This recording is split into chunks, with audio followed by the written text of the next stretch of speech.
രാഷ്ട്രത്തിനു വേണ്ടി ജീവൻ ത്യജിച്ച ധീര സൈനികരോടുള്ള ആദരസൂചകമായും വിമുക്ത ഭടന്മാരുടെയും സായുധ സേനാ അംഗങ്ങളുടെയും സേവനത്തെ സ്മരിച്ചും സായുധ സേനാ പതാക ദിനം ആചരിച്ചു. കലക്ടറേറ്റ് ഓഡിറ്റോറിയത്തിൽ രജിസ്ട്രേഷൻ പുരാവസ്തു വകുപ്പ് മന്ത്രി രാമചന്ദ്രൻ കടന്നപ്പള്ളി ജില്ലാതല ഉദ്ഘാടനം നിർവഹിച്ചു. സ്വന്തം കുടുംബത്തെയും വ്യക്തിപരമായ താൽപര്യങ്ങളെയും പോലും വിസ്മരിച്ച് രാഷ്ട്രത്തിന് വേണ്ടി നിസ്വാർത്ഥമായി ത്യാഗം ചെയ്യുന്നവരാണ് നമ്മുടെ സൈനികരെന്ന് മന്ത്രി പറഞ്ഞു. അതിനാൽ ജീവത്യാഗം ചെയ്ത സൈനികരുടെയും കുടുംബങ്ങളുടെയും വിമുക്ത ഭടന്മാരുടെയും പുനരധിവാസവും ക്ഷേമവും ഉറപ്പിക്കുന്നതിനുള്ള പതാക ദിനാചരണവുമായി എല്ലാവരും സഹകരിക്കണമെന്നും മന്ത്രി അഭ്യർത്ഥിച്ചു.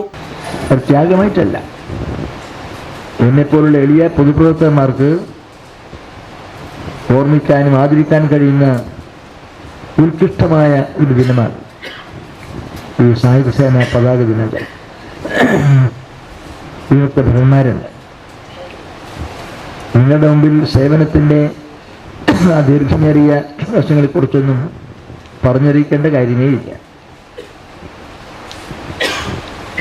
അതുകൊണ്ട് തന്നെ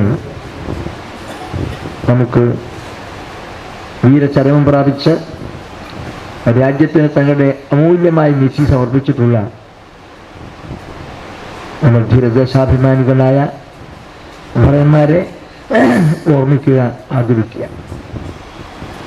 NCC കേഡറ്റുകളിൽ നിന്ന് പതാക സ്റ്റാമ്പ് സ്വീകരിച്ചായിരുന്നു ഉദ്ഘാടനം. രാവിലെ കണ്ണൂരിലെ യുദ്ധസ്മാരകത്തിൽ മന്ത്രി പുഷ്പചക്രം സമർപ്പിച്ചു. ജില്ലാ സൈനികക്ഷേമ ഓഫീസ് സംഘടിപ്പിച്ച ചടങ്ങിൽ war memorial convener retired colonel NVG Nambiar അധ്യക്ഷനായി. Retired wing commander PA Vijayan സായുധ സേന പതാക ദിന സന്ദേശം നൽകി. ADM C പത്മചന്ദ്രക്കുറുപ്പ്, ജില്ലാ സൈനികക്ഷേമ ഓഫീസർ KK ഷാജി, ജില്ലാ information officer PP Vineesh, Kerala state ex servicemen league ജില്ലാ president Valsaraj Madiyambath, national ex servicemen coordination committee ജില്ലാ പ്രസിഡന്റ് മൈക്കിൾ ചാണ്ടിക്കൊല്ലിയിൽ, അഖില ഭാരതീയ പൂർവ്വ സൈനിക സേവാ പരിഷത്ത് വനിതാ wing president retired colonel Savithri Kesavan, air force association Kannur chapter ജില്ലാ പ്രസിഡന്റ് അഡ്വക്കേറ്റ് നാരായണൻ MV, ജില്ലാ സൈനികക്ഷേമ office welfare organiser VP Jose എന്നിവർ സംസാരിച്ചു.